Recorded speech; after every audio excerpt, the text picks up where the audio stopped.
Muy buenas noches tengan todos ustedes. Qué gusto poder estar juntos una vez más.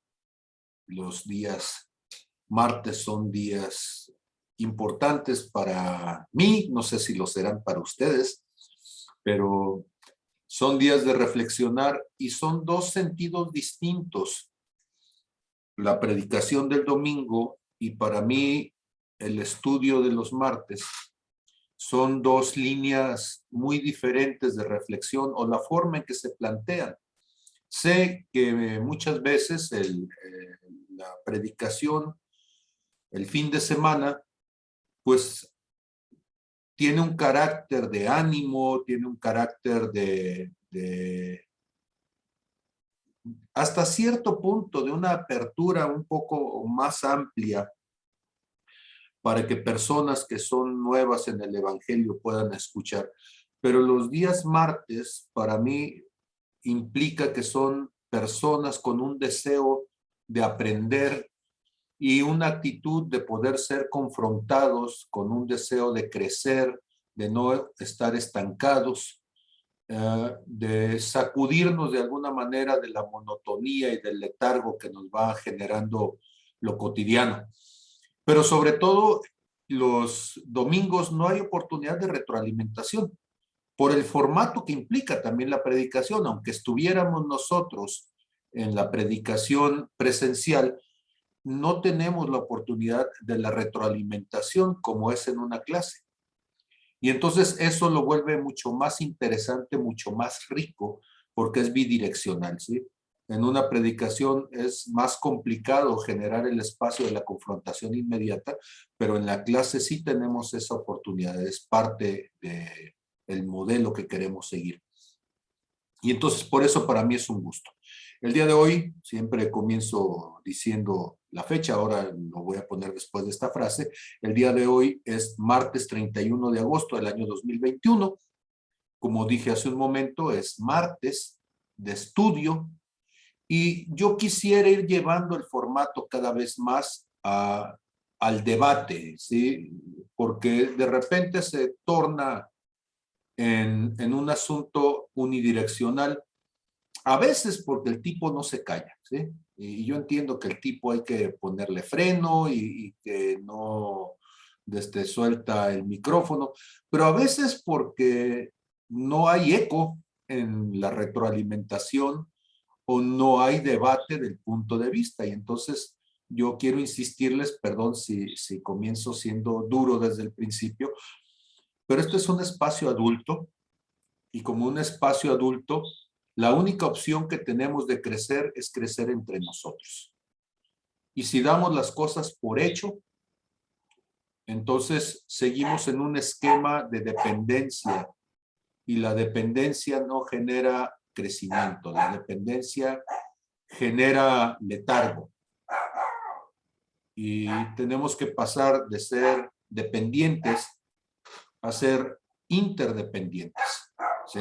O sea, yo necesito crecer y puede ser que alguien diga es que yo no tengo la respuesta, sí, pero una buena pregunta genera crecimiento.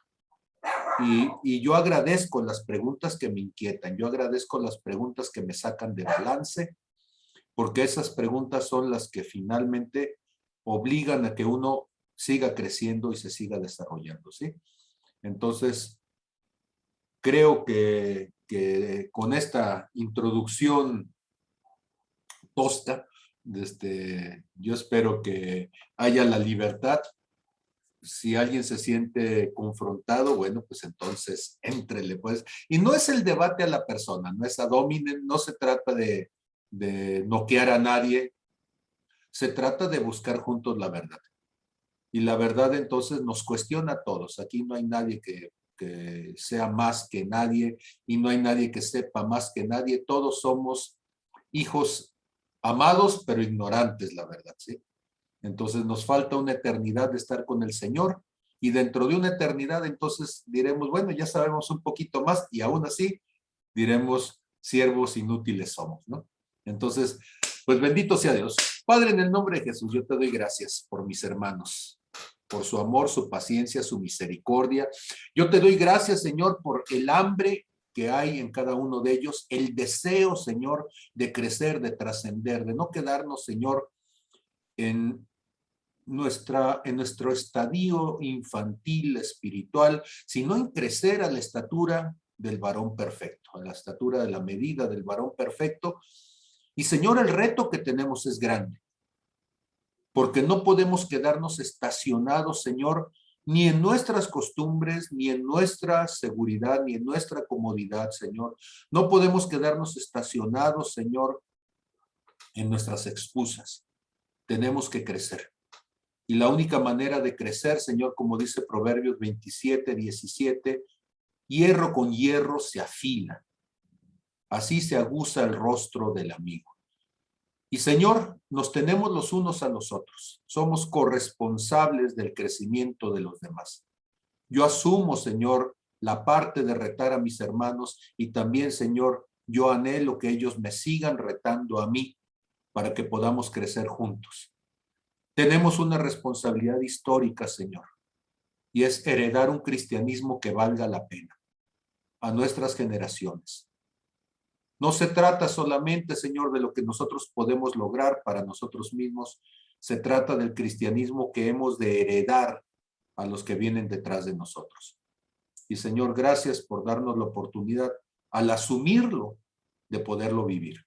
Y te doy gracias, Padre, en el nombre de Jesús, por todo ello. Amén, amén y amén. Pues qué bendición poder estar juntos. Esta noche, si ustedes me lo permiten, yo quisiera comenzar con un pasaje del profeta Isaías. Se encuentra en Isaías capítulo 48, verso 12. Isaías 48 en el verso 12 dice entonces: Óyeme, Jacob, y tú, Israel, a quien llamé, yo mismo, yo el primero, yo también el postrero. Y aquí me parece muy interesante porque cuando a Jesús le preguntaban ¿quién eres?, él decía yo soy, como lo decía también el Señor allá en el monte Horeb con Moisés, cuando le preguntó ¿quién eres? ¿Quién les diré que me ha enviado? Él dijo Jehová, yo soy el que soy. Y entonces aquí comienza diciendo, óyeme Israel, Jacob y tú, óyeme Jacob y tú Israel a quien llamé. Está diciéndole, pueblo mío, pueblo de Dios. Y creo que aquí estamos pueblo de Dios. Las credenciales dicen yo mismo, o sea, yo soy el que soy. Yo el primero y yo el postrero, como lo dirá Jesús en Apocalipsis capítulo 1, el alfa y el omega, el principio y el fin. Y a mí me parece muy interesante cuando en un pasaje el Señor comienza sacando las credenciales, ¿sí? Porque eso significa lo que te voy a decir es importante y te lo estoy diciendo con toda la autoridad. Fíjate quién es el que te habla. Eso es lo que está diciendo el Señor. Por eso, dada la trascendencia del mensaje, es la trascendencia de la credencial, de la autentificación de su nivel de autoridad. Y dice, mi mano fundó también la tierra y mi mano derecha midió los cielos con el palmo. Al llamarlos yo, comparecieron juntamente. Entonces, si mi mano funda la tierra y mi mano derecha mide los cielos con el palmo, o sea, los cielos y la tierra yo los llamo y vienen, se juntan, se ponen delante de mí, comparecen a mi presencia. Y ahora la pregunta va a ser incómoda. ¿Y ustedes dónde andan, pues?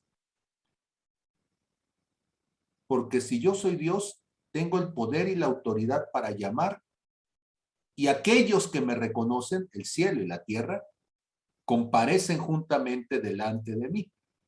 Y entonces dice el verso 14, júntense todos ustedes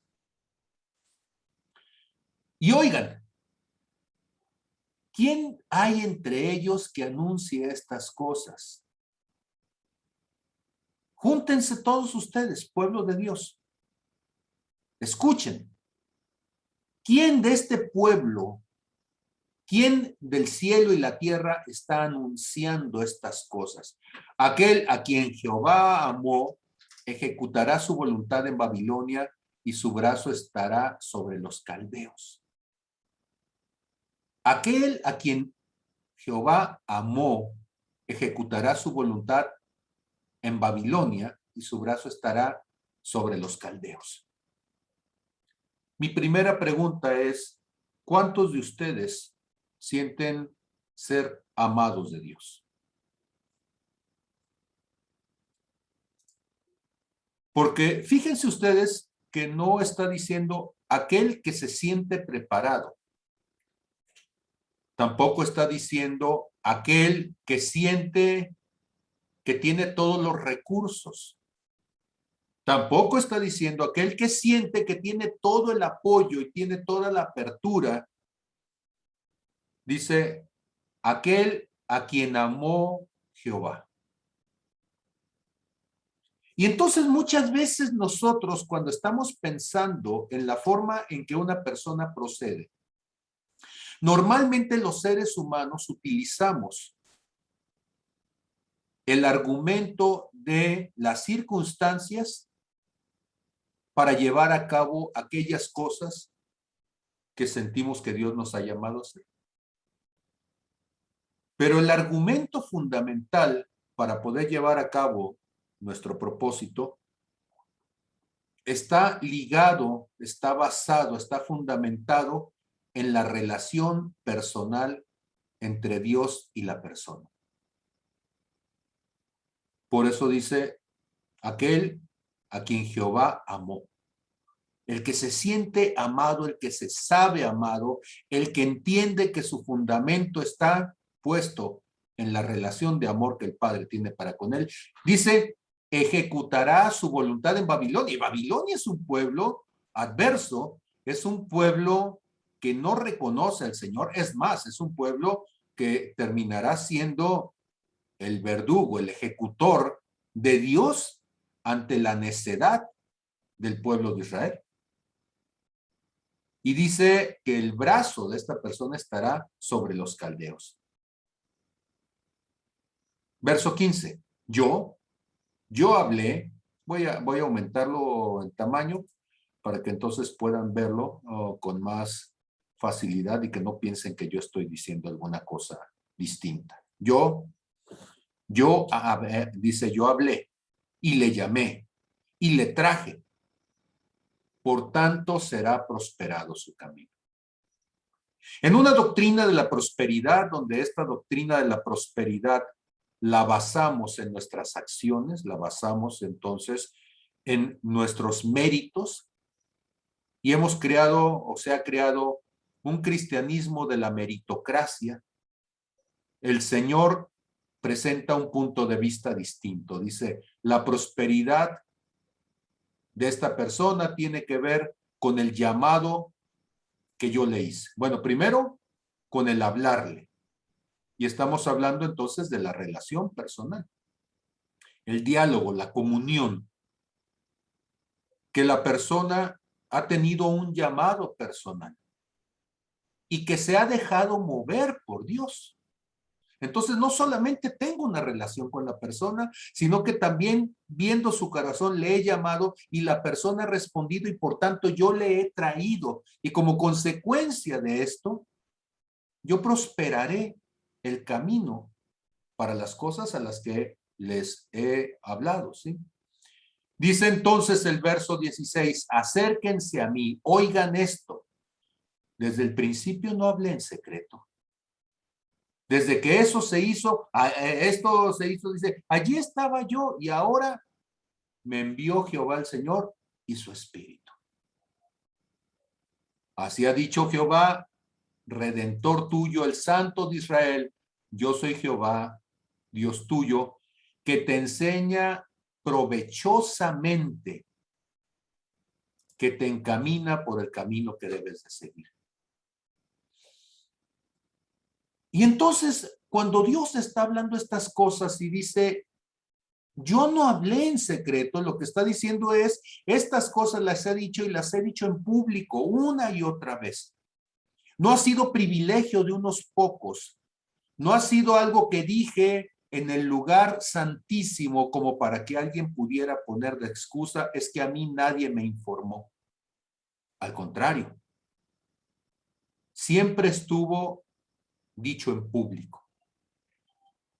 Pero no solamente ahora, sino que los cielos cuentan la gloria de Dios y el firmamento la obra de sus manos. O sea, Dios siempre ha mostrado, aún desde la creación, cuál es su propósito, cuáles son sus planes, cuál es su llamamiento. Y entonces por eso dice el verso 17, yo soy el que te enseña provechosamente. Y esta palabra provechoso tendríamos nosotros que meditarla un poco. Porque provechoso significa que trae un beneficio. Y quizá me voy a escuchar mal y perdónenme, como dice el alcohólico del rancho, ¿verdad? Perdónenme, pero discúlpenme, pero perdónenme, sí. Hay enseñanzas que son interesantes, pero absolutamente inútiles. Porque no impactan nuestro caminar diario. Ahora, lo habla un hombre que le puede dedicar horas y horas a leer un montón de cosas aparentemente inútiles. Y que la gente dice, bueno, ¿y eso para qué lo lees? ¿De qué te sirve? ¿Sí? Pero el asunto es, ¿qué haces con lo que Dios te enseña? Porque algo de provecho implicaría que hay un beneficio que se manifiesta en tu vida. O sea, ¿de qué me sirve a mí una persona que se sabe de memoria todos los libros de la Biblia, los 1189 capítulos de la Biblia, pero que su vida no da testimonio de cristianismo? O sea, no hay provecho. Que no se manifiesta en su vida la vida eterna, el amor y la misericordia hacia los demás, la empatía, que no hay evidencia del fruto del Espíritu. Y entonces mi primera pregunta es, y por favor llevémoslo esta primera parte al debate, ¿sí? ¿Qué te ha aprovechado en tu vida diaria el ser o el decir o el saber que eres hijo de Dios?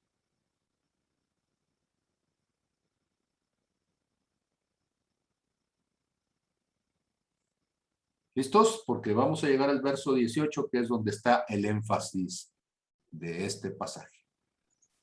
Padre, Entonces, ¿podrías repetir la pregunta? profe, ¿me repite la pregunta? Ok.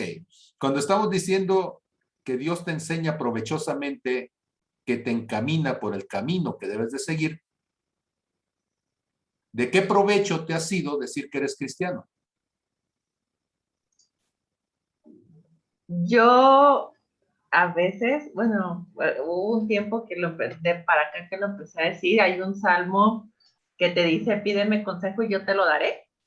Y aparte yo le digo y le sumo, y pobre de ti si no le haces caso, porque el consejo es bueno para ti, o sea, te va a servir, a diferencia que si escoges en tu propia opinión. Entonces, para mí, el hecho de ser creyente, eso es mi provecho.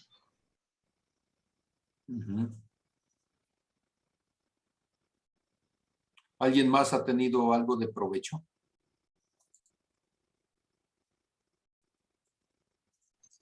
¿Verdad? Ok, a ver, Magdalena. Yo apenas iba a levantar la mano, pero quité el micrófono. Bueno, me quedé pensando en lo que dices, ¿no? Que cuando es de provecho nos confronta, ¿no?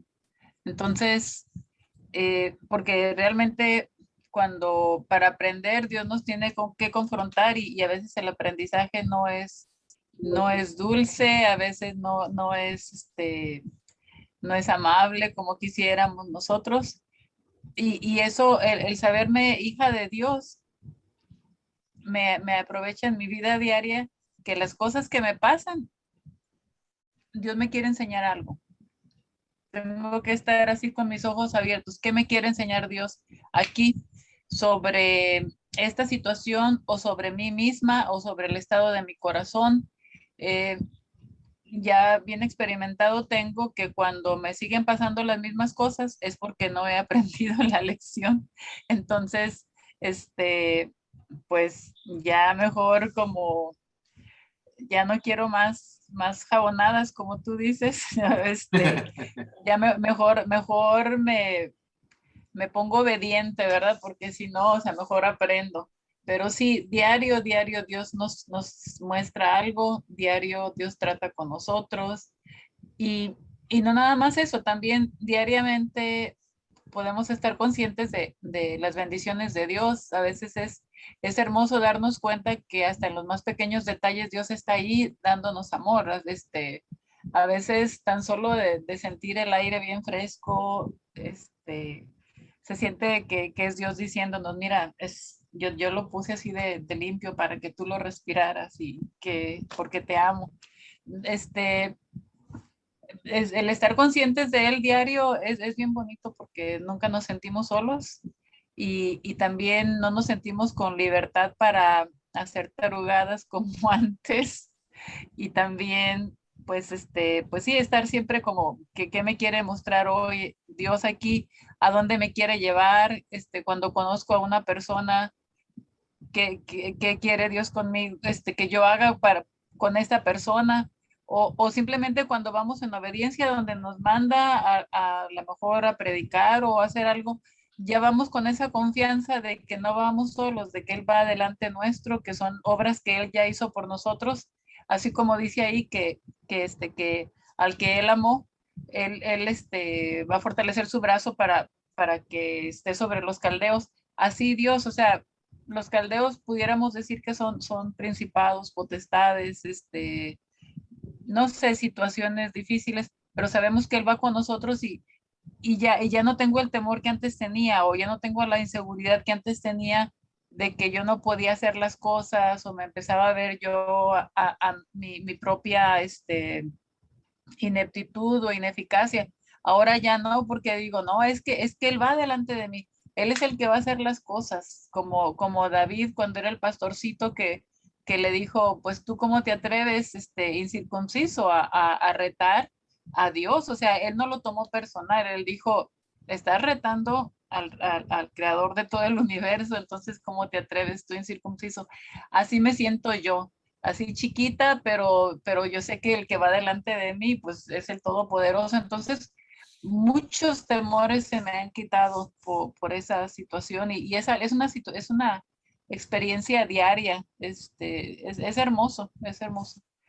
Muy bien, Me extendí, gracias. perdónenme. No hay problema. Berta, te escuchamos.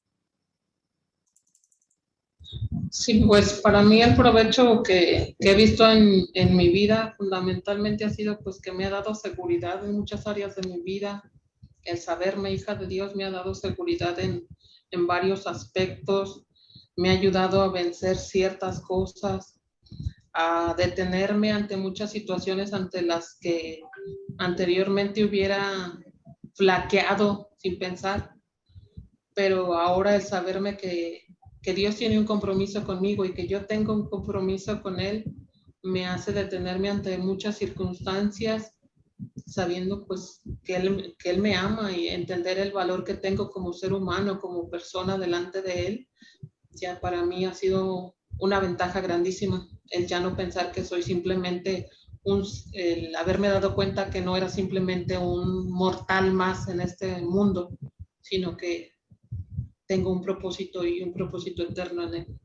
Para mí ese es uno de los más grandes provechos que he tenido. Muy bien. Gracias, Berta. Tenemos a Familia Díaz, San Federico. familia Díaz. Ok, querido Fede, te escuchamos.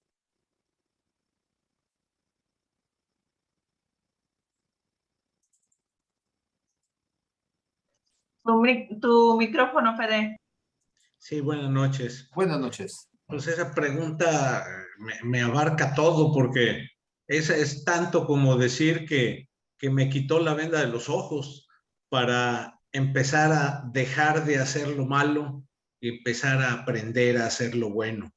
Entonces ha sido un cambio tremendo. Antes de conocer a Dios, yo pensaba que estaba haciendo las cosas bien, pensaba que era bastante listo y muy astuto en hacer las cosas que hacía, hasta que me confrontó y me di cuenta que estaba yo exactamente al borde del precipicio.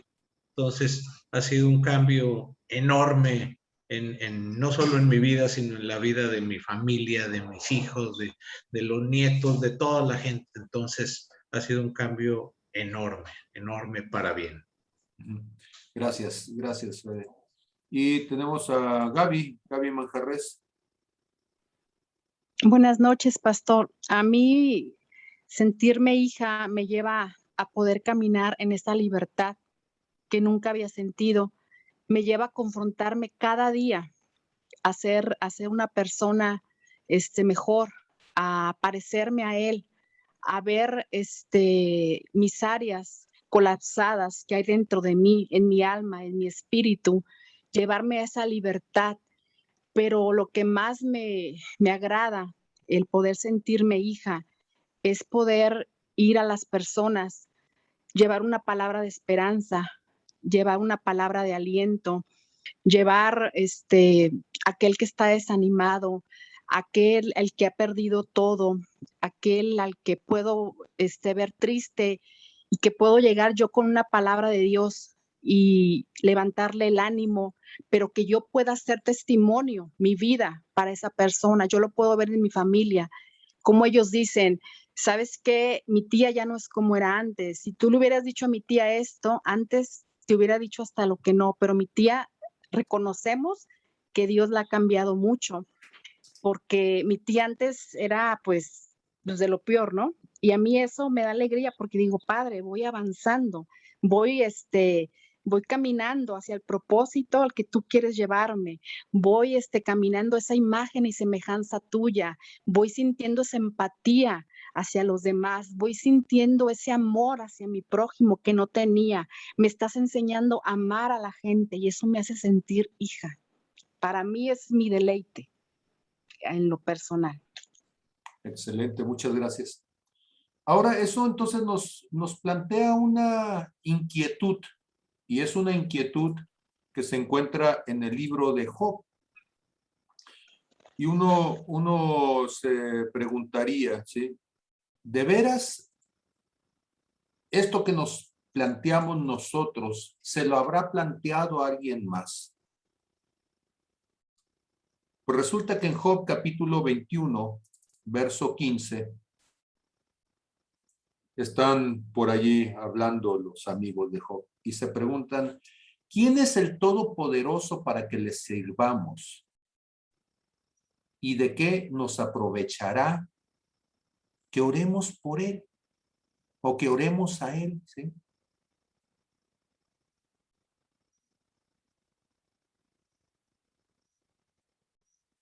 O sea, ¿para mí qué me sirve? Sí, pero, y si me voy más allá, cuando Elifaz le dice a Job, ¿traerá el hombre provecho a Dios?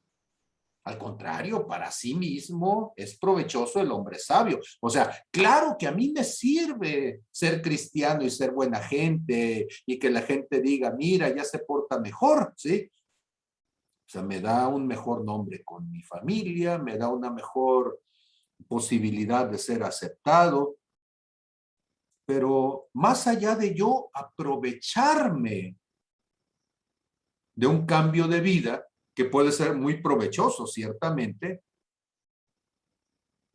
pero ¿cuál será el beneficio para Dios? Y lo dice en el verso 22:3 todavía más, ¿tiene contentamiento el omnipotente en que tú seas justificado?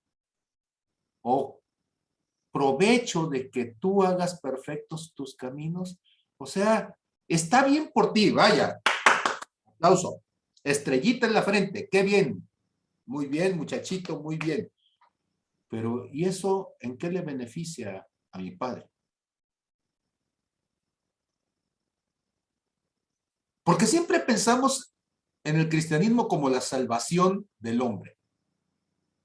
Pues sí, pero perdónenme que lo diga, es una visión muy egoísta y miserable. O sea, El cristianismo tiene que ver con este miserable, o sea, Dios tiene que venir hasta acá para que este miserable deje de ser un baquetón. Digo, qué bueno por el baquetón. Pero ¿qué provecho tiene para Dios? ¿Qué me dicen ustedes? ¿Sí? O sea, digo, me da mucho gusto que ustedes sean muy felices, que les vaya mejor, que nuestra familia nos quiera mucho, que tengan paz, tranquilidad. O sea, todo esto muy bien. Pero esta pregunta de Job es una pregunta terrible. ¿Sí? O sea, ¿qué gana Dios con eso? ¿Qué beneficio tiene mi vida? Lo que yo le costé en sangre a mi Dios. ¿Qué beneficio tiene? ¿Fue un buen trato? ¿Valió la pena lo que pagó en sangre? ¿Está muy incómoda la pregunta? Ouch.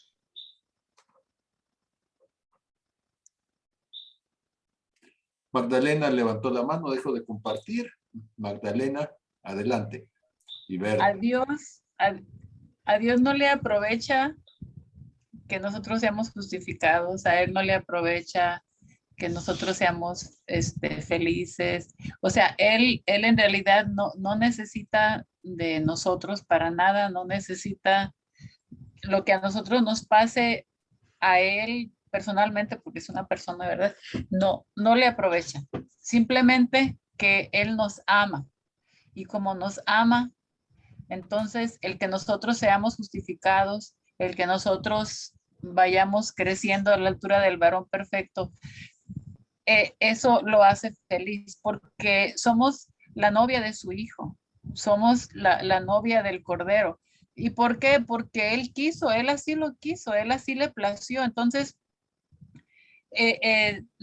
todo lo que está pasando es porque a él le place. Entonces, al placerle es algo que a él le da satisfacción.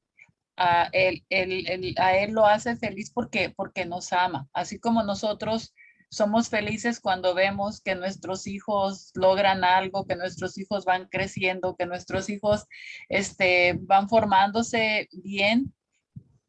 Es su vida, no es la nuestra, pero nosotros somos felices de ver eso de nuestros hijos. Eso es lo que Dios obtiene de que nos ama y por su amor, cuando nosotros nos estamos siendo obedientes y estamos haciendo su voluntad y su voluntad es buena, agradable y perfecta para nosotros, eso a Él pues le agrada, le place.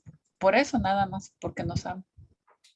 Ok, yo sé que la pregunta es bastante incómoda, ¿sí? Entonces, a ver, Berta, por favor, te escuchamos.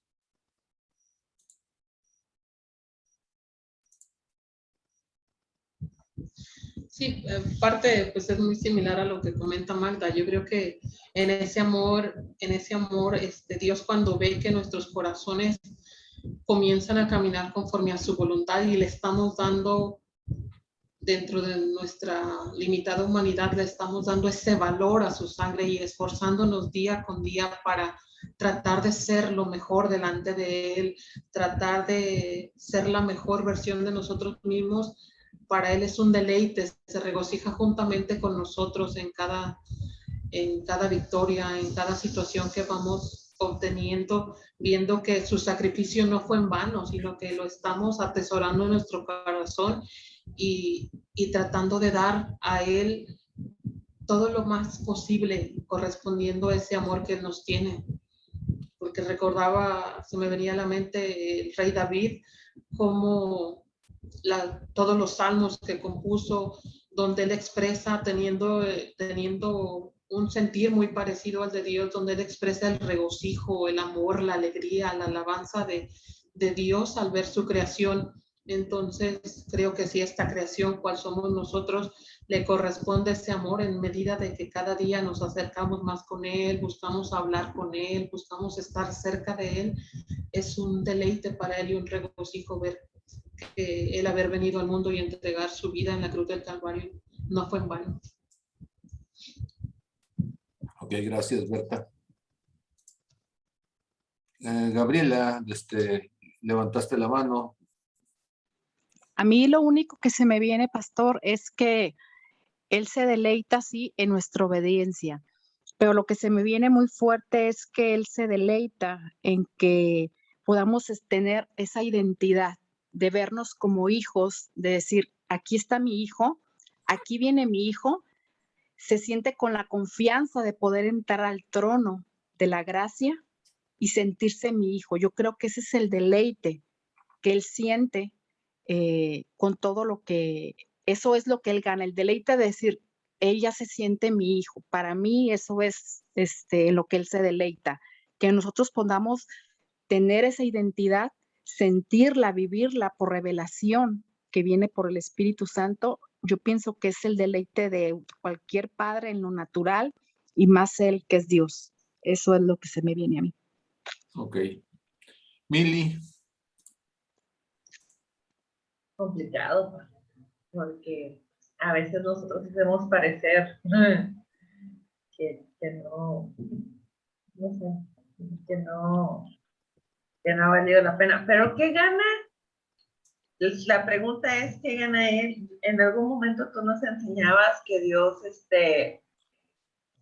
cuando nos diseñó, cuando nos pensó, pensaba en servirnos, ¿no? En estar al pendiente.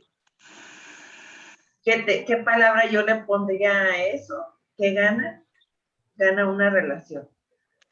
Cuando lo hacemos, no digo que bien, sino más bien que estamos empecinados en buscar y conocerle a Él, porque no hay fórmulas, sino más bien que la relación es personal, como siempre lo decimos, gana una relación.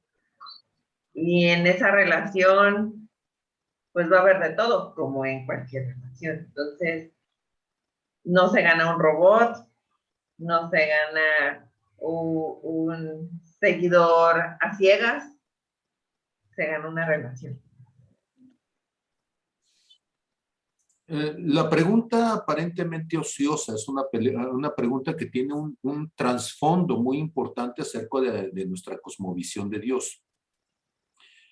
Y debemos de ser muy atentos a cómo lo que pensamos revela lo que sentimos. O sea, cuando yo hablo algo, yo hablo de la cosmovisión que tengo del mundo, de la cosmovisión que tengo de mi padre.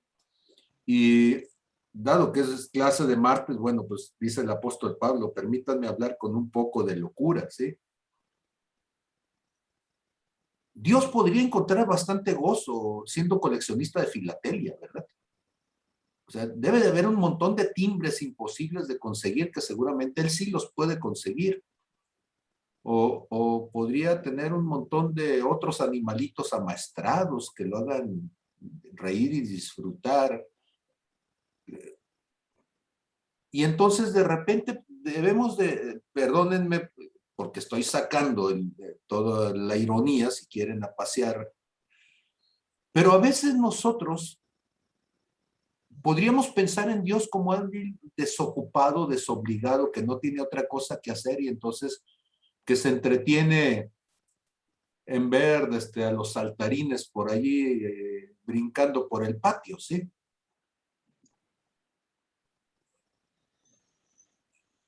La palabra provecho tiene una etimología interesante, porque la palabra provecho en latín se dice profectus. Pro es hacia, lo hemos comentado muchas veces, es un prefijo de intencionalidad, de direccionalidad, que empuja, que proyecta, que lanza, ¿sí? Entonces, la primera parte nos lanza, nos empuja, nos avienta.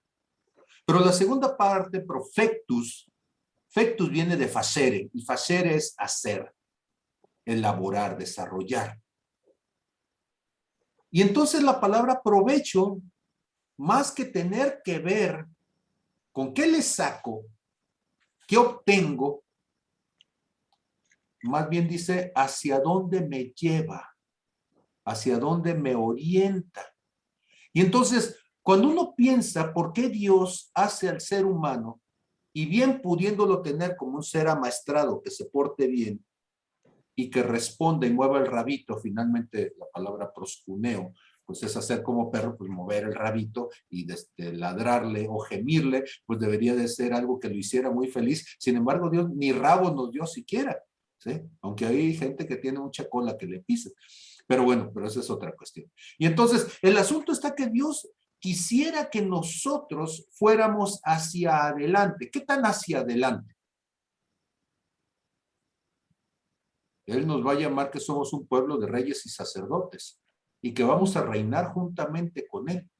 O dicho de otra manera, ¿qué de lo que Dios ha hecho en mí, yo lo estoy utilizando para ser lanzado, transformado hacia lo que voy a llevar a cabo en su presencia? Ojo, Dios no me quiere amaestrado, Dios me quiere enseñado.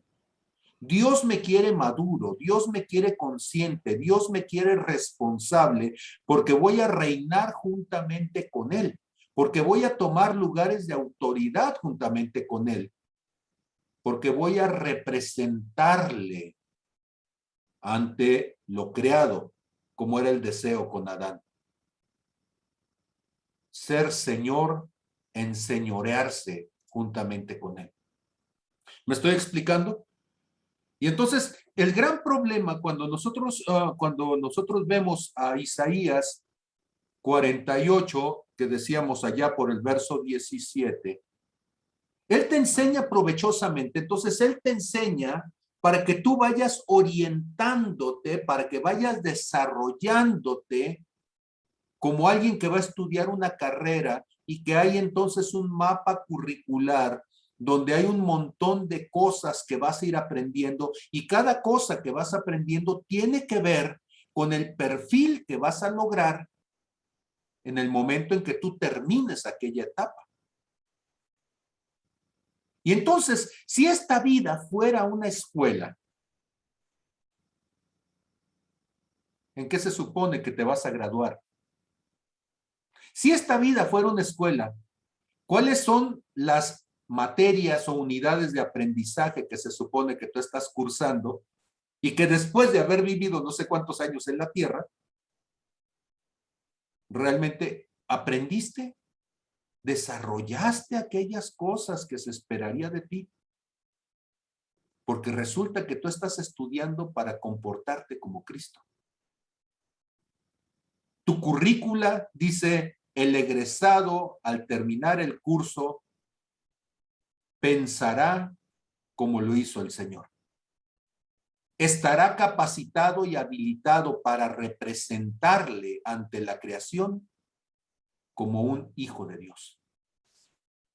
La persona que lleva a cabo este currículum tendrá el fruto del Espíritu controlando su vida. Pero no solamente eso, sino que además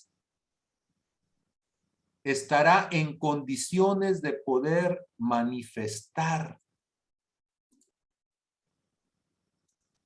los dones del Espíritu para provecho. Y entonces, cuando nosotros vemos estas cosas, ¿sí?, eso nos pone entonces en una situación bastante complicada, porque a cada uno le es dada la manifestación del Espíritu para provecho. ¿Cómo vamos con eso? Está tremendo, ¿no? El reto está tremendo, porque entonces dice el Señor, no, o sea, sí me haces feliz, o sea, y me podrías hacer feliz. Miren, uno tiene un niño chiquito y te hace feliz el niño chiquito. O sea, fuera de comer, hacer caca y dormir, o sea, el niño chiquito no hace otra cosa, pero te hace feliz. Pero está cumpliendo con el propósito de lo que significa el desarrollo del hijo. Más allá de cuidarle, alimentarle, pues es como tener, pues, un muñeco, como esos muñecos que le dan a los chiquillos para que aprendan a cuidarse y no se embaracen, ¿verdad? Y ahí anda con el mono por todos lados, ¿sí? Y el mono llora deshoras y hay que estarlo alimentando y todo. Y entonces, Pues un hijo debe ser más que alimentar al mono. Aunque el mono te haga feliz. Pero entonces, ¿cuál es la intención? La intención es más profunda, tiene que ver con la implementación de la vida. Tiene que ver con la implementación del propósito, el traer equilibrio a la creación. Y entonces la plenitud del hijo es cuando el hijo puede estar en el mismo nivel de conocimiento y de autoridad de su padre. Para ser copartícipe, para ser colaborador juntamente con el padre. Para representar al padre en las áreas en donde el padre necesita extenderse y necesita entonces concretar su presencia en un área. Supongamos que el padre fuera empresario, entonces que el hijo pueda tomar cada vez más el nivel de autoridad y que extienda la visión del padre. Que donde el padre físicamente no pudiera estar, el hijo en su lugar mostrara lo que es el corazón del padre. Claro que nuestro padre es omnipotente, van a decir ustedes. Sí, pero en un cuerpo de carne necesitamos ir y llevar al Padre en nosotros. Y entonces, si Dios está llevándonos a cada uno para provecho, ahora viene una cuestión fuerte. Yo les decía que la parte fuerte está aquí en Isaías 48:18. Porque dice, oh, si hubieras atendido mis mandamientos. O sea, todo lo que te dije anterior, qué bien, pero el problema está que no lo hiciste. Te lo dije, te lo pedí, te lo enseñé, te animé, te mostré el camino, pero no lo hiciste. Si lo hubieras hecho, entonces tu paz, ¿sí?, sería como un río. Y tu justicia como las ondas del mar. Y estaba leyendo, estaba comparando este mismo versículo, ¿sí? Dice la Biblia del expositor. ¿Sí? La idea de este pasaje es que Israel debe intentar guardar los mandamientos lo mejor que les sea posible. En verdad, dice, no son capaces de hacerlo. Pero ellos debían intentarlo. Si ellos sinceramente hubieran intentado, el Señor los hubiera bendecido abundantemente. ¿Sí? La Nueva Traducción Viviente dice, oh, si hubieras hecho caso a mis mandatos, entonces habrías tenido una paz que correría como un río manso y una justicia que pasaría sobre ti como las olas del mar.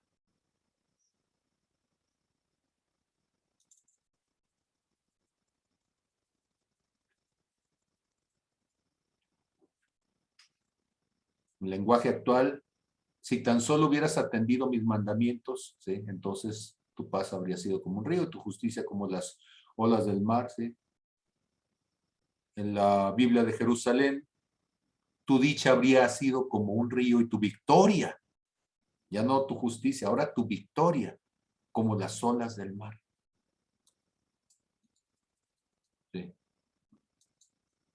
Y cuando uno empieza a ver la palabra de Dios para todos, ¿sí?, tu prosperidad y tu salvación.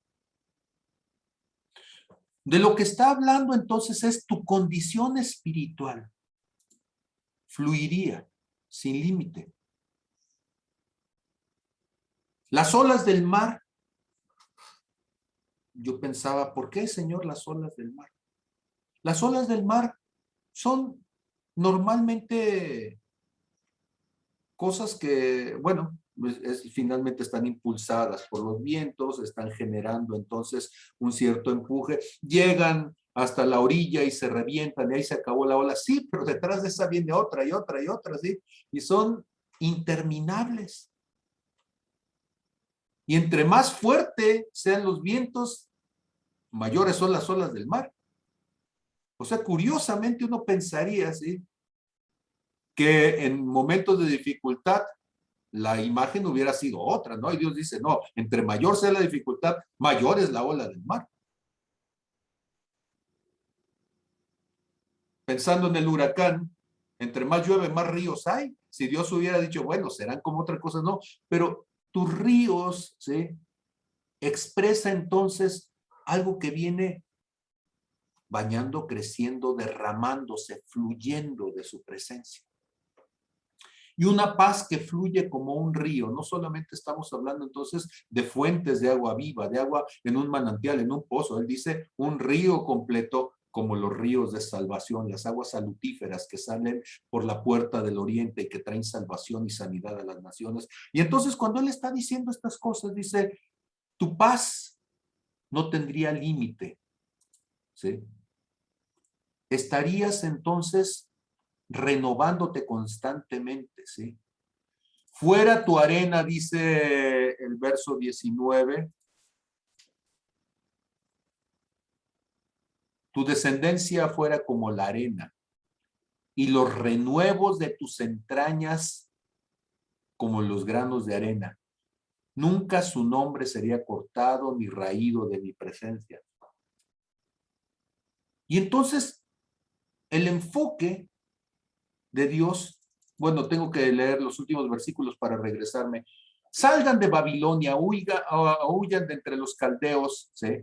Den nuevas de esto con voz de alegría, publíquenlo, llévenlo hasta lo postrero de la tierra. Digan, redimió el Señor a Jacob su siervo, ¿sí? O sea, tómalo, hazlo tuyo, manifiéstalo. No tuvieron sed cuando los llevó por los desiertos, les hizo brotar agua de la piedra, abrió la peña, corrieron las aguas, ¿sí? No hay paz para los malos, dijo el Señor. Y entonces está uno leyendo y de repente llega uno al último versículo y suena como golpe en la cara. Porque lo que está diciendo es, ustedes no tuvieron paz o no tienen paz, ¿sí? Por eso acá en el verso 18, ¿sí? Si lo hubieras hecho, si hubieras atendido, tu paz sería como un río, pero no atendiste. ¿Qué significa eso? Que es un desierto. No hay paz. Estás inquieto. Estás en crisis. Te sientes condenado, no te sientes justificado. Te sientes mal. ¿Qué significa unir el verso 18 con unirlo con el verso 22?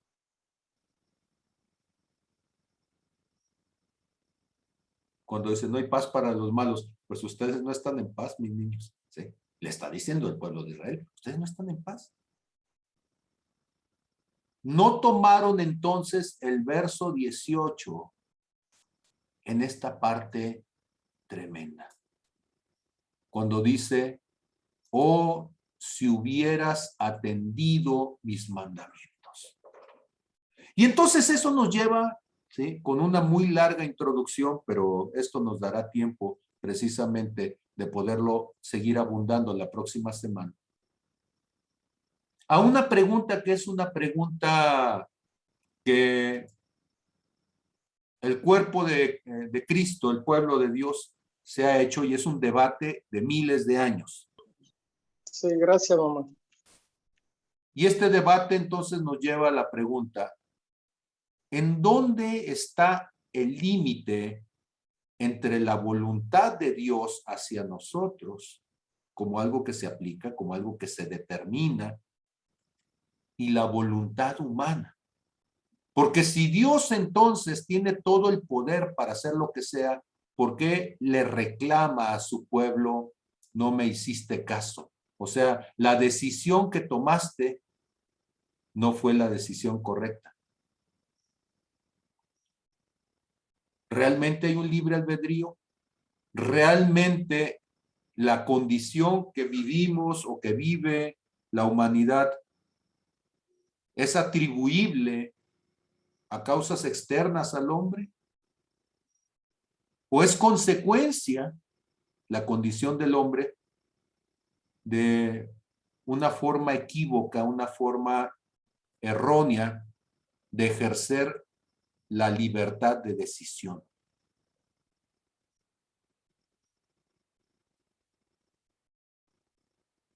Habrá quienes dicen que el ser humano está predestinado y que las cosas que hacemos las hacemos porque Dios así las estableció. Habrá quienes dicen que al momento de convertirse, entonces tú ya no tienes que decidir. Lo que tú tienes que decir es, Señor, yo rindo mi voluntad a ti y ahora yo ya no decido nada. Y pues tú decides por mí. Habrá quienes digan que el hombre es responsable de su decisión y que siempre lo será. Habrá quienes digan que decidir atenta contra Dios y habrá quienes digan que decidir honra a Dios. Y estas posturas que estoy diciendo finalmente nos llevan una vez más provecho, más que beneficio, tiene que ver entonces con orientar nuestras vidas hacia el propósito que Dios tiene.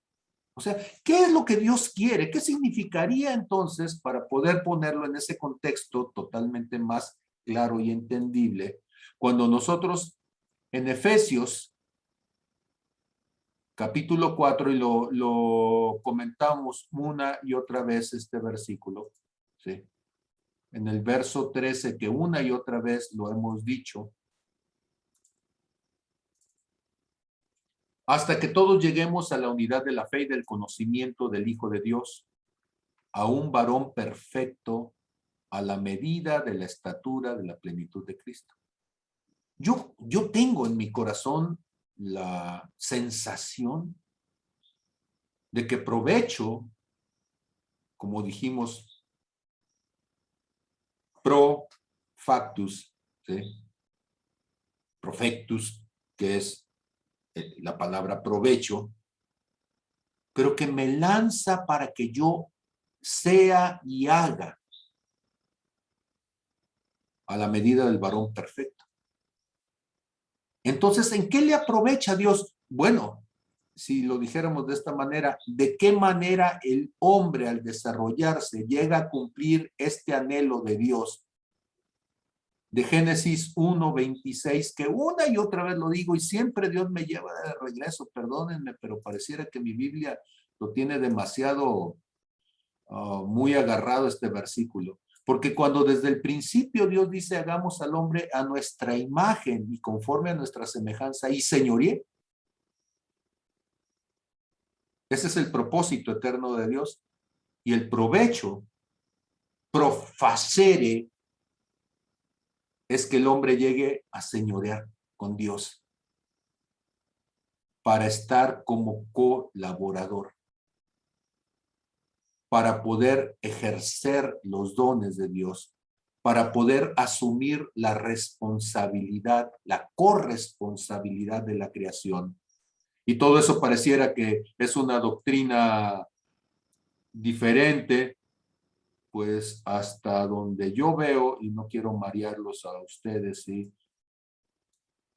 En Génesis 2:15, una vez más, lo decimos en esta noche, Dios pone al hombre en el huerto, en el medio de la creación, para que lo labre y lo guarde. Para ejercer entonces el señorío, como lo acabamos de comentar hace un momento en Génesis 1:26, ¿sí? Cuando dice, deberás señorear, ¿sí? Hay que fructificar, multiplicados, llenar la tierra, sojuzgarla y señorear. Y entonces ahora la pregunta es, ¿qué decisiones estamos tomando todos los días que nos van convirtiendo en el perfil de señorío? ¿O qué decisiones no queremos tomar y nos siguen dejando en una posición de liviandad, de irresponsabilidad hacia nosotros mismos? No estoy hablando de una congregación, no estoy hablando de un pastor, estoy hablando que el trabajo que cada uno de nosotros vamos haciendo con nuestra vida nos va llevando, como decía, a convertirnos en la imagen, a la medida de la estatura del varón perfecto, en colaboradores, sumergos, coadministradores de la gracia y de los dones de Dios. Ahora, sé que una y otra vez hemos hablado de esto, pero ahora quiero hablar, por eso hoy es esta introducción, y quiero hablar la siguiente semana, y espero que una semana más, acerca de qué implicaciones tiene este asunto del libre albedrío, si lo hay o no lo hay. Como término bíblico usted lo busca en la Biblia y no lo va a encontrar definitivamente. No es una palabra bíblica, albedrío ni libre albedrío. Pero ¿qué implica entonces hablar de ello? ¿Qué connotaciones tiene? ¿Y cómo pone a Dios? No a nosotros. O sea, yo sé que debe de haber una Biblia que gira alrededor del ser humano, pero si hubiera una Biblia que gire alrededor de Dios, ¿cómo lo pone a Dios? ¿Qué implicaciones tiene para Dios? ¿Cuánto le cuesta a Dios nuestro libre albedrío?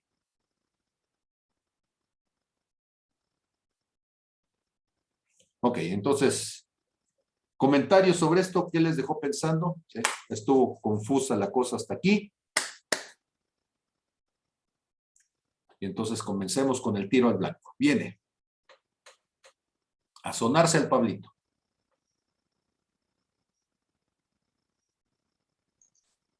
Bueno, mientras se anima. Creo que al menos yo, lo que Berta, ahorita lo decíamos al inicio, somos de la vieja escuela y la manera en la que nos enseñaban era en la que nos enseñaron a no hacernos responsables de nuestros actos y todo decir, es que si es de Dios, te va a dar, ¿no? Yo recuerdo que una de las teologías que en algún punto entré yo en conflicto cuando llegué a Redime era cuando decía la frase de Dios te va a abrir las puertas. Y esa lección me quedó muy grabada porque lo hiciste muy sencillo. Cuando me lo explicabas me decías, hija, eres de rancho, ¿no? Y yo, pues sí, pero también vives en la ciudad. Y yo, pues sí. Me decías, pues en el rancho viven con las puertas cerradas. Y usted decía, no, pues la gente tiene sus puertas abiertas por el calor, por esto, por el otro. ¿Y eso quiere decir que te vas a meter? Y yo, pues no. Y me decía, cuando estás en la ciudad, pues todas las puertas están cerradas por seguridad. ¿Y eso quiere decir que no puedas entrar? Entonces, creo que va a haber mucho.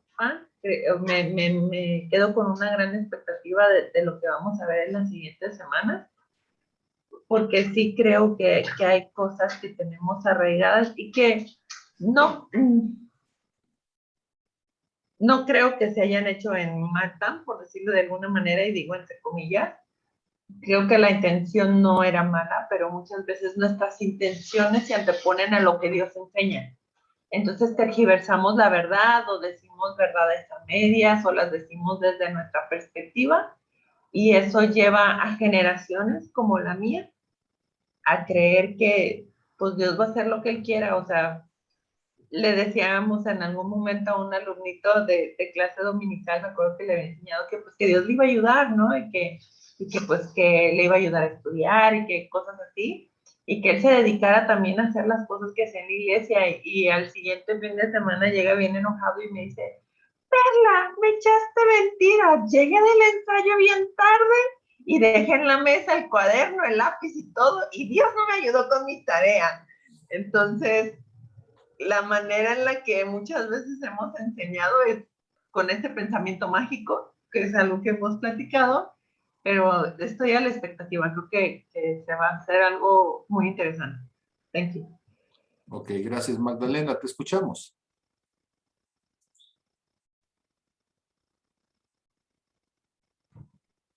Bueno, la palabra libre albedrío no se encuentra escrita en la Biblia, al igual que no se encuentra escrita la Trinidad, igual que no se encuentra escrita otras palabras, pero está implícita en todo momento.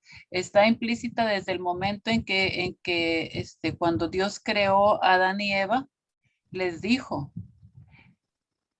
aquí está el árbol, están todos estos árboles y está el árbol del conocimiento del bien y del mal. No lo toquen, no coman de él, porque si lo comen, morirán. Y entonces, pero no se los encerró, no se los puso lejos, se los puso ahí al alcance. Entonces, desde ese momento, él les está dando el libre albedrío, les da la advertencia de que no lo hagan, pero les deja la libertad de que decidan hacerlo o no hacerlo, obedecerlo o no obedecerlo. De hecho, los mandamientos de Dios en realidad son como advertencias, más que imposiciones, son advertencias.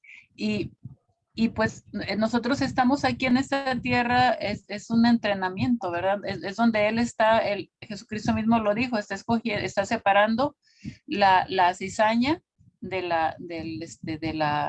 trigo. Entonces, estamos aquí para eso, para que nuestro corazón sea probado. Nos está dando la libertad de decidir, lo seguimos o no lo seguimos.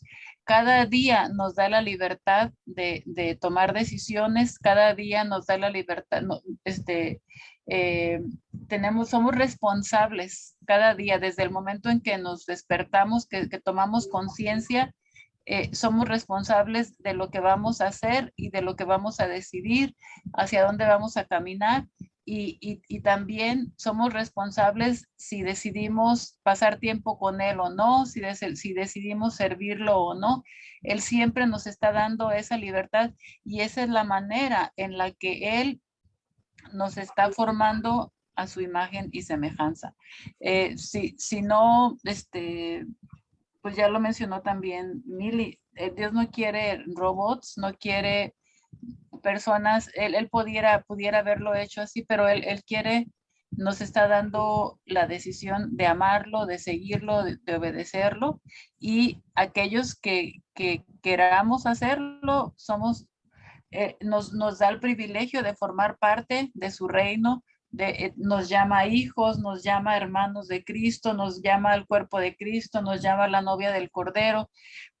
Es como nos da el privilegio de que en su tiempo, pues, no en el nuestro, pero en el tiempo de Él, gobernar con Él, ser como una extensión de Él. Por eso quiere que seamos a su imagen y semejanza para ser parte de Él.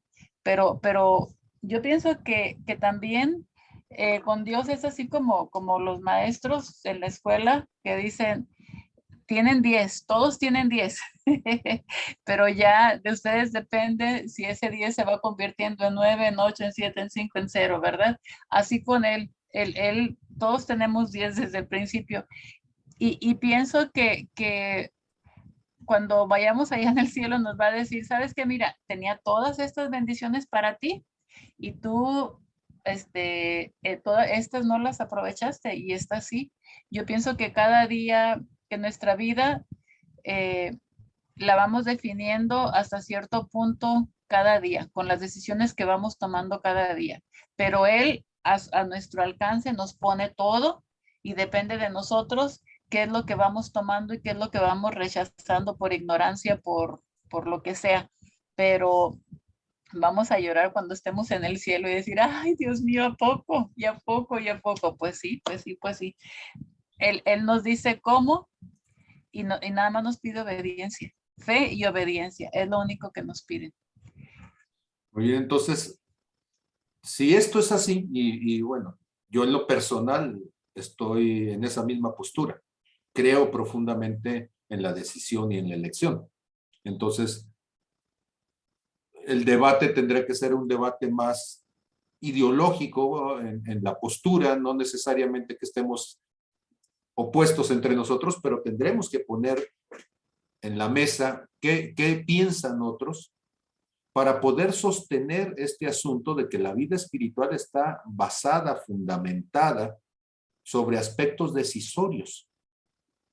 Sin que eso signifique quitarle el lugar a Dios, pero eso significa entonces poder estar en el entorno donde somos nosotros los que vamos asumiendo, adoptando, haciendo propias aquellas cuestiones que Dios ha puesto a nuestro alcance y que con ellos determinamos nuestro presente y nuestra eternidad. ¿Sí? Pero tendríamos que justificar por qué Dios lo hace así, para qué Dios lo hace así, cuál es el sentido y la intención de llevarlo a cabo de esa manera, para que entonces eso cambie nuestros conceptos de fe desde la decisión. Tendríamos que cambiar nuestro concepto de lo que es orar desde la postura decisional para que entonces con ellos nuestra fe se vuelva distinta. Cuando hablamos nosotros de creencia, la creencia desde la decisión suena muy distinta a la creencia desde el pensamiento mágico. Entonces, todo eso nos va a cuestionar, yo espero. Berta, te escucho. Ok, creo que en lo personal, el cuestionarme en este momento si son mis decisiones, las preguntas que hacías, si es que realmente existe libre albedrío, todas las preguntas que estabas haciendo, en mi forma personal, creo que sí, efectivamente, yo tengo la autoridad de tomar mis propias decisiones y las que tome, soy responsable de ellas si me equivoqué. Dentro del contexto espiritual, yo trataré de buscar el consejo de Dios y Dios me dará su consejo, pero yo soy quien decido si voy a hacer las cosas a la manera de Dios, como Él me lo enseñe, o si las voy a hacer a mi manera. Y si yo me equivoco por no haber hecho las cosas como en el momento que le pedí el consejo y que Dios me respondió, entonces yo seré responsable de los resultados. Y aún así, cuando tome la decisión que Dios me ofreció, la opción que Dios me ofrece como alternativa para el consejo que le estoy pidiendo y las cosas no resultan en ese momento, entonces tengo que tener la madurez para entender que lo que yo no comprendo en este momento, aun cuando hice lo que Dios me pidió, que si no sucedió lo que yo esperaba, tengo que entender que es porque Dios sí conoce el tiempo. Seguí el consejo de Dios, pero tal vez no era el tiempo, no era el momento y que debo pasar tal vez un proceso de aprendizaje para entonces comprender cuál es el propósito de Dios de que me llevó a hacer su voluntad y si yo la hice, ¿por qué no se llevó a cabo como yo lo esperaba? Creo que en mi forma personal es así como lo tomo. No es que Él decida por mí, sino que yo tengo la opción de tomar el consejo y la guianza de Él o dejarme llevar por mi propio pensamiento y por mi propio entorno.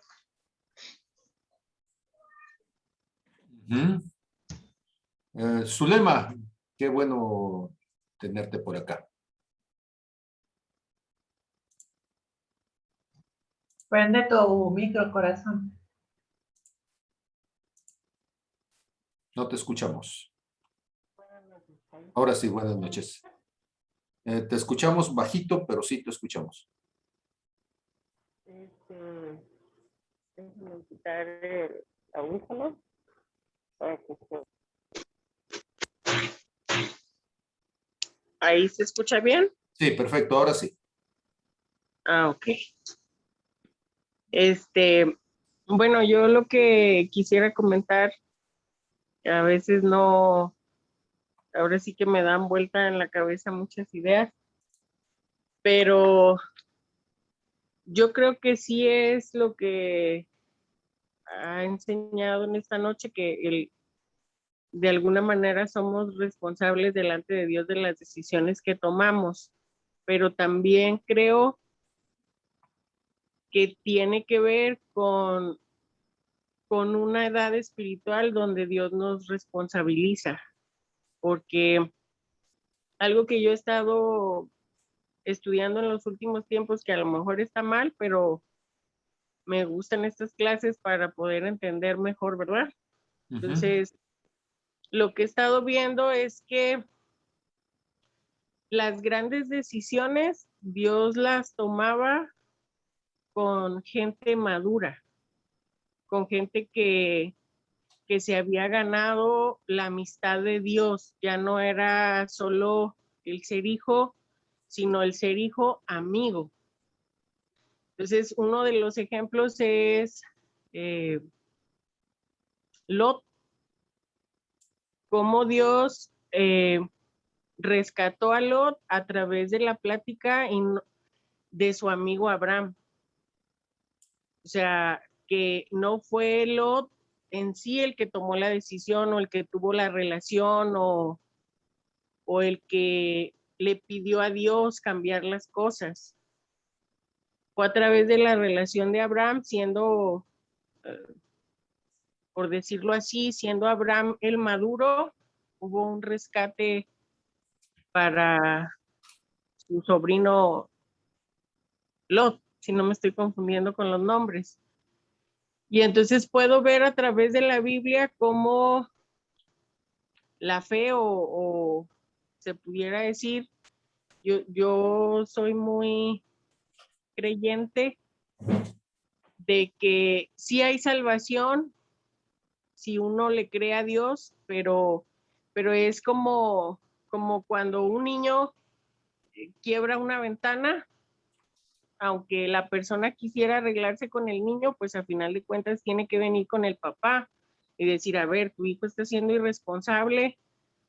Entonces, en Dios yo creo que también así tiene que ver en la relación con Dios.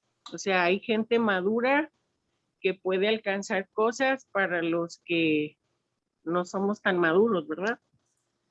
Y creo que sí tiene que ver con decisión, con lo que nosotros alcancemos, pero también tiene que ver con esa relación de gente que logra cosas para los que no estamos tan maduros a veces, porque dice la Biblia que a quien más le ha dado, más le exigirá.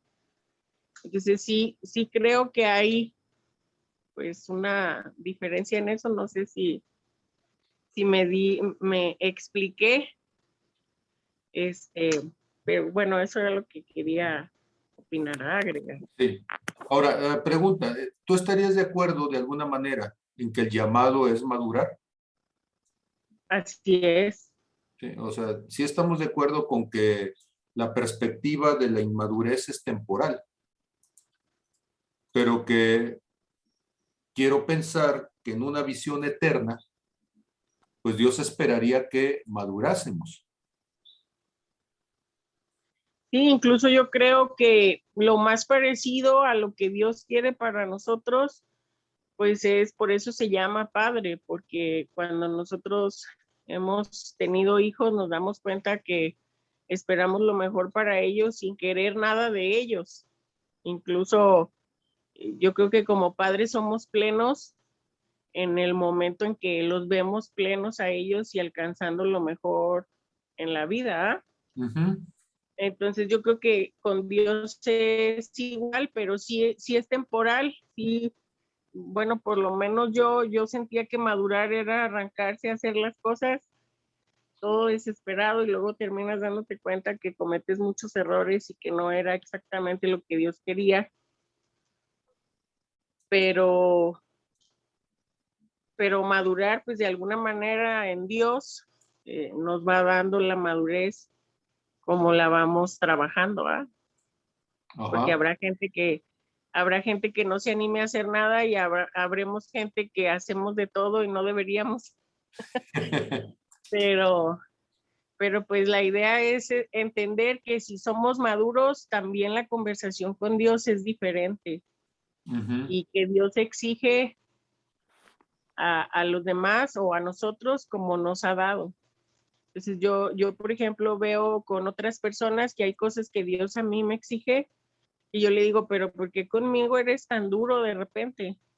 Y Dios me ha mostrado que es porque yo no tengo pretexto para no ser lo que Él quiere, ¿verdad? Y de repente, pues sí veo a gente que ha sufrido mucho y situaciones que han vivido y que son diferentes, pero a mí me dice, pero tú no, o sea, tú no tienes pretexto para decir, me espero, me canso, no quiero. Entonces, pues es todo lo que quería decir. Sí. Ahora, fíjate, y lo utilizo como ejemplo precisamente para ir concretando. O sea, entendemos que hay circunstancias temporales, pasajeras, circunstanciales. Pero si somos honestos, en el momento en que nos enfocamos en una visión de lo eterno, en ese momento muchas de estas posturas doctrinales se nos caen. ¿Sí? Por eso la palabra provecho que dije que era profectus, profacere, nos impulsa, nos lanza, nos empuja a qué vamos a hacer en lo eterno. Y entonces nuestra doctrina tendría que ser congruente no a la circunstancia que vivimos ahora, sino a la circunstancia de lo que espera Dios, que estemos preparados para poderla vivir desde nuestra posición y llamado eterno. Eso nos pone claro que en una posición difícil y diremos no estamos listos, así Dios dice sí, pero hacia allá vamos. Y entonces es como el muchachito que acaba de entrar, yo esta semana acabo de comenzar clases en la universidad. Y el muchachito que acaba de entrar en primer año, en primer semestre, yo tengo que estarle diciendo desde ahorita, dentro de 4 años, cuando tú egreses y seas ingeniero químico, lo que se espera de ti es esto. Cuando tú seas matemático, lo que se espera de ti es esto. Él va a decir, es que soy estudiante, pero no vas a ser estudiante toda la vida. Tú vas a ser un profesional y como profesionista tú necesitas este carácter, tú necesitas estas habilidades y necesito estarlo empujando hacia allá. Porque si no, nosotros nos estancamos en nuestra comodidad. Quiero terminar el comentario compartiéndote entonces este versículo, ¿sí? Dice el apóstol Pablo, bueno, no es el apóstol Pablo, el escritor de Hebreos, que siempre digo que puede ser el apóstol Pablo. En Hebreos 5:12 dice, porque debiendo ser ya maestros después de tanto tiempo, ¿sí? Dice, aún tienen necesidad de que se les vuelva a enseñar cuáles son los primeros rudimentos de las palabras de Dios y han llegado a ser tales que tienen necesidad de leche y no de alimento sólido. Y todo aquel que participa de la leche es inexperto en la palabra de justicia porque es niño. Pero el alimento sólido es para los que han alcanzado madurez, para los que por el uso tienen ejercitados los sentidos o tienen los sentidos ejercitados en el discernimiento del bien y del mal. Entonces dice, es cierto, hay inmadurez, pero también hay tiempo y a usted ya se le pasó, mi niño. Usted ya debería de ser un gallo fuerte y listo para la pelea y todavía se sigue escondiendo en el cascarón del huevo, ¿ya? Pero entonces hacia allá vamos ahora. ¿Por qué una y otra vez volvemos a esto? La vida tiene muchos dolores y estas son de mis últimas frases de esta noche. La vida tiene muchos dolores y muchos que podríamos evitar. Pero el más valioso e ineludible es el dolor de tener que madurar. Y si a usted le está doliendo mucho y le saca, nunca madurará. Entonces, mejor ese dolor sin ser masoquista, pero búsquelo, ¿sí? La madurez duele, es cierto. La estupidez más. Yo prefiero que me duele la madurez, ¿sí? Es un dolor temporal y que traerá beneficios eternos. La necedad es un dolor eterno, ¿sí?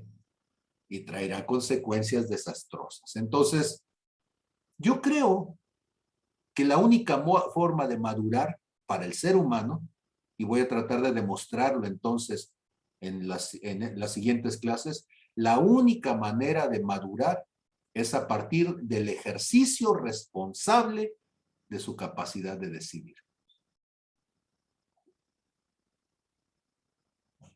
Y ese será mi punto. La única manera de madurar es a través del ejercicio responsable de la capacidad de decidir. Y tendremos bastante para discutir al respecto. Magdalena, te escucho en nuestras despedidas. Sí, nada más rapidito, me llamó mucho la atención cuando estabas hablando, poniendo el ejemplo o la analogía de tus alumnos que están en primer semestre y dije, sí es cierto. Y ahora que pusiste la escritura, digo, nuestro perfil de egreso es el discernimiento del bien y del mal, eligiendo el bien sobre el mal. Porque ya comimos del árbol, del fruto del conocimiento del árbol del bien y del mal. Eso es lo que Dios quería, ¿no? Que tengamos ese discernimiento y ya conociendo el bien y el mal, decidamos el bien sobre el mal Y ese es nuestro perfil de egreso, o es una de las características de nuestro perfil de egreso como hijos de Dios. ¿Sí? Y este examen nos lo van a volver a poner, ¿sí? Entonces, ¿cómo que nos lo volverán a poner, sí? Déjenme nada más aquí convencer a mi computadora tiene aspiraciones gringas y cada vez que me descuido cambia el lenguaje. Y yo que soy de la ñ y de Cervantes Saavedra, de repente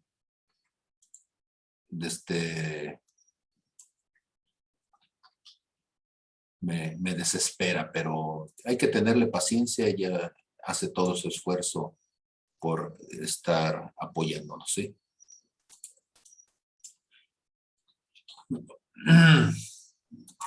Entre la computadora y la neurona no se ponen de acuerdo, ¿sí?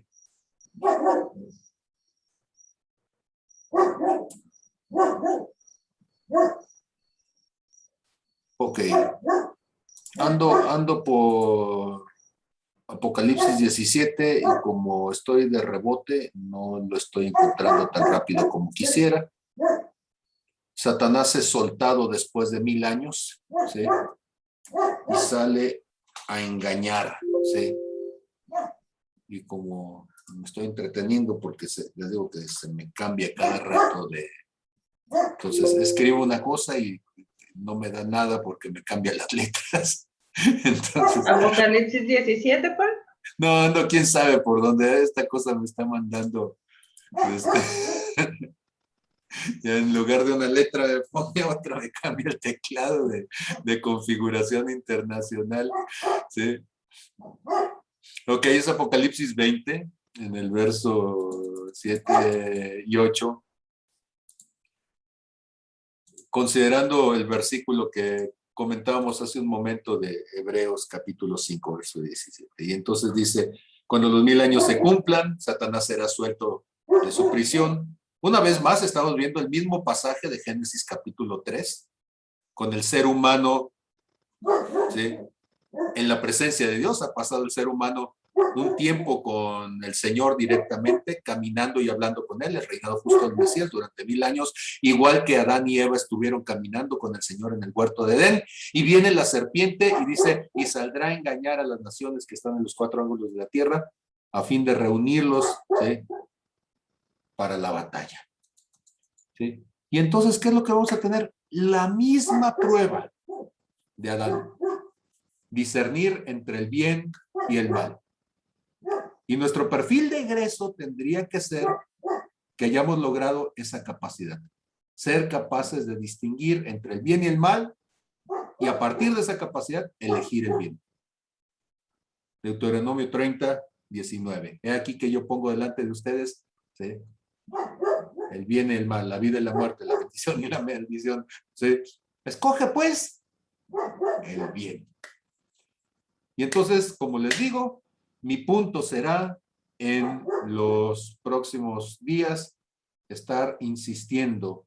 La madurez viene como consecuencia del ejercicio consciente, responsable, trascendente de nuestra capacidad de decisión.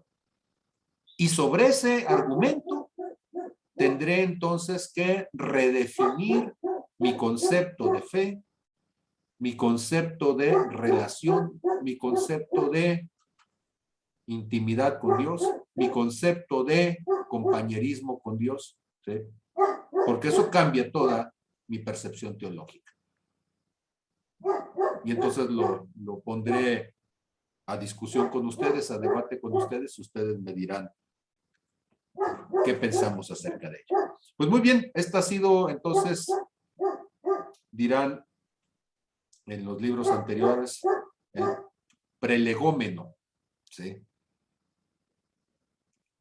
Entonces, los prelegómenos, que es esta parte introductoria, el introito, dirán otros. Entonces, muy bien, con estos arcaicismos ya en nuestro tiempo. Comentarios finales, querido Yuri, qué gusto verte.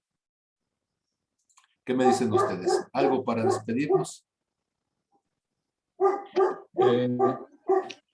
Pues, entré tarde, pero creo que si entendí bien, la inmadurez te hace pensar que puedes pecar ahora y arrepentirte a 18 meses sin intereses. Es decir, puedes sentir que no hay mucha repercusión de equivocarte. La inmadurez te lleva a pensar en que y estoy entendiendo, en la mañana tengo una reflexión sobre eso. Y es importante entender en qué parte de la madurez estás. Me fue muy útil. Hay una, no sé si ayer o antier estaba escuchando ahí en la zarza un mensaje que compartías y decías que, palabras más, palabras menos, hay muchos errores que no se hubiesen cometido si primeramente le hubieras preguntado a Dios qué hacer. Aparentemente hay una contradicción con esta reflexión del día de hoy, porque uno debe de tomar sus decisiones.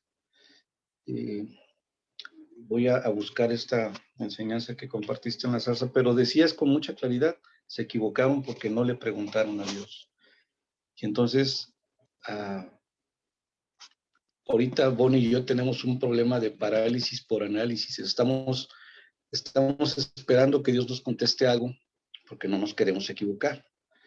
Pero a lo mejor nos estamos equivocando al estar esperándonos, ¿no? Parece trabalenguas, pero así está la cosa. Saludos. Bueno, precisamente el consejo es para el discernimiento del bien y del mal. Ahora el asunto es, si ya queda claro cuál es el bien y cuál es el mal, quizá a veces queremos que Dios nos diga qué decidir, cuando lo que necesitamos es que Dios nos diga, ¿sí?, que nos aclare si algo es el bien o es el mal, y la decisión la tomamos nosotros, ¿sí?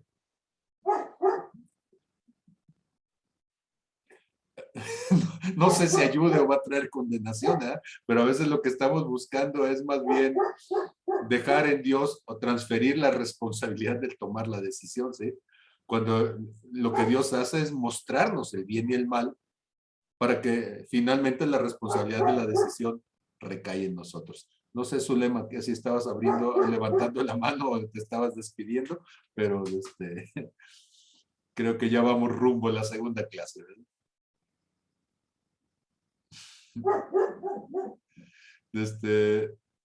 No se escucha, Chuca. Hace falta ¿Ahí se oye? ¿Ahí se oye? Sí, a ver, quedaron cruzados. Déjame terminar de escuchar a Yuri y ahorita abre. A ver, dime, Yuri. Solo decía que hace falta actualizar la zarza, hay pocos mensajes ya. Pues lo que pasa es que yo estoy como Chente, mientras aplauden, seguimos cantando, pero nadie aplaude, pues entonces dice uno, seguro nadie lo sabe. No, ahí están, puse mis manitas. Muy bien, muy bien. Es que se lleva uno mucho rato realmente, para 15 minutos de una grabación, es la preparación, la edición y un montón de tiempo, y hay días en donde la neurona se pone en huelga, pero si los escuchan, los hacemos, ¿sí? No, yo me refiero a los sermones de los domingos, también los has subido ahí. Una forma muy eficiente porque no se descarga, se oye desde la nube, no consumes espacio en el teléfono y es muy rápido la conexión. Ok, lo tomaré muy en cuenta y haremos esa chamba con todo gusto. Es lo que estaba trabajando Goyito, que querían precisamente hacer esa parte, precisamente porque no necesita descargarse y ya lo están viendo los muchachos, Luis. Ok, perfecto. Muy bien, entonces, Zule, vamos. Yo nada más quería agregar algo rápido al comentario que hacía Yuri ahorita. Es que en mi experiencia con Dios, después de todas las cosas que he hecho, porque yo creo que mi problema es hacer, no dejar de hacer, pero entendí en mi relación con Dios que hay 3 maneras en las que Dios contesta. Siempre debe ser prioridad que Él sea parte de nuestras decisiones, pero a mí me contesta sí, no y guarda silencio. Y en el guardar silencio yo creo que tiene que ver en que estamos listos o estamos maduros para tomar la decisión. Que hubo veces en que tomaba la decisión y quedaba en las mismas cosas o atravesaba situaciones y yo le decía, ¿por qué si te pregunté? Y me dijo, porque podías haber decidido y haber decidido bien, pero no lo hiciste, pero no me ponía en peligro, pues, o sea, porque hubo veces, de hecho, una vez me puse en peligro porque quería hacer algo en contra de Pablo y yo fui a orar y le dije a Dios que lo que iba a hacer y que yo sentía que era correcto, pero que si él estaba en contra, pues que me dijera que no y nunca me había hablado enojado como esa vez. La recuerdo muy bien y me dijo, ni se te vaya a ocurrir. Este fue su comentario, me dijo, ¿quién te crees tú para hacer eso en contra de un hijo que me ha servido por tantos años? Y entonces entendí que el no, cuando nos hace daño, es inmediato. Que el sí, cuando quiere que avancemos, también lo es. Pero el guardar silencio de parte de Dios es entender que estamos listos para tomar la decisión y Dios sabe que la podemos tomar bien y que si la tomamos mal, de todas formas, estamos haciéndolo en Él. Es como cuando nuestros hijos quieren tomar una decisión y los dejamos decidir, pero de alguna manera estamos siempre al cuidado. Entonces, mi experiencia con Dios es que siempre hay que preguntarle, pero hay veces que hay que tomarla porque ya estamos listos para hacerlo. Espero que sirva de bendición. Así es, le enviaba a Yuri ahorita Proverbios 20:18. Los pensamientos con el consejo se ordenan y con dirección sabia se hace la guerra. La función del consejero es aconsejar. Y la función del ejecutivo es ejecutar. Quien toma las decisiones es el ejecutivo. Y el consejero simplemente es, como Yuri bien lo sabe, un asesor técnico. Pone en la mesa, dice, estos son los pros, los contras, esta es la trascendencia de las posibles decisiones, pero usted tome la decisión, señor. Y entonces, pues el que está a la cabeza precisamente de este tipo de situaciones, esa es su función. Sobre él recae la responsabilidad social de que si la decisión fue buena o mala, porque él tiene el termómetro político, ¿sí? Y entonces lo que Dios quiere, y ese señorío, es que autoridad significa asumir la responsabilidad de una decisión. Y si uno le pregunta a Dios, Señor, ¿y aquí qué? Y él dice, bueno, mira, si haces esto, pasaría, si haces aquello, pasaría esto otro, ¿sí? Aquí hay esto oculto, esto tiene estas consecuencias, pero ahora sí, decídelo tú, ¿sí? La guerra la hace el que lucha, el consejero solamente le dice, cuida tus ejércitos, cuida las emboscadas, ten cuidado con lo que se viene. Ok, últimas palabras, Berta, para irnos, porque ya voy rumbo a la segunda clase. Entonces. Siempre y cuando sea la voz de Dios. Siempre y cuando sea la voz de Dios, efectivamente. Trajo mi memoria ahora que dices que pues, debemos tener la madurez de saber discernir entre lo bueno y lo malo. Y me acordé de Levíticos 26, las bendiciones de la obediencia y las maldiciones por la desobediencia. Yo creo que es una guía, pues aunque está basada en muchas reglas del Antiguo Testamento, es una guía de cómo Dios nos muestra, ¿quieres que te vaya bien? Este es el camino. ¿Quieres que te vaya mal? Pues vete por este. Era solo comentar ese, como Levíticos 26 nos enseña que en el momento que sabemos madurar, entonces tenemos que hacer las cosas bien para caminar en bendición. Si no, pues vamos a caminar en maldición. Ahora, una vez más, Deuteronomio 30:19, ¿sí? Escoge la vida. Entonces, una persona madura escoge la vida, ¿sí? Alguien lo forman como cirujano. ¿Para qué lo forman? Para que tome decisiones. Te dan protocolos, ¿sí? Te muestran elementos para que puedas entonces discernir, para que puedas identificar potenciales riesgos, pero el que está con el bisturí en ese rato, pues es el que tiene que decidir qué va a hacer, ¿sí? O sea, no se puede regresar con el maestro a decirle, oiga, y en este caso no, pues ahí es. Estás listo, estás formado y adelante, ¿sí? Hacia allá vamos. Eso se llama adultez, se llama madurez. Ahí hay que entrarle. Ya estamos en esta edad y es nuestro tiempo de tomar nuestras decisiones. Los más chiquillos, pues tendrán de pretexto que vienen detrás, pero a nosotros, a varios de los que estamos aquí, pues ya nos toca ser los que ejercemos esa función. Entonces, por eso distinguir entre lo bueno y lo malo. Aquellos que por el uso tienen ejercitados los sentidos en el discernimiento del bien y del mal. Hebreos 5:17. Dios les bendiga a todos. Qué gusto haber estado. Gracias por estar. Y como siempre, pues nos despedimos deseando que la bendición de Dios Padre venga sobre cada uno de ustedes. Espero que la reflexión sea de mucho provecho y que la próxima semana entonces empecemos con este asunto de fundamentar lo más bíblicamente que se pueda, ¿sí? Porque las posturas encontradas están allí y cada uno encuentra sus propios fundamentos. Tendremos que argumentarnos cada uno de nosotros, defender apologéticamente nuestra fe para poder entonces sustentar por qué creemos que la madurez viene como consecuencia del ejercicio responsable, orientado, intencionado, trascendente de nuestra capacidad de decisión. Dios les bendiga a todos. Muchas gracias. Bendiciones.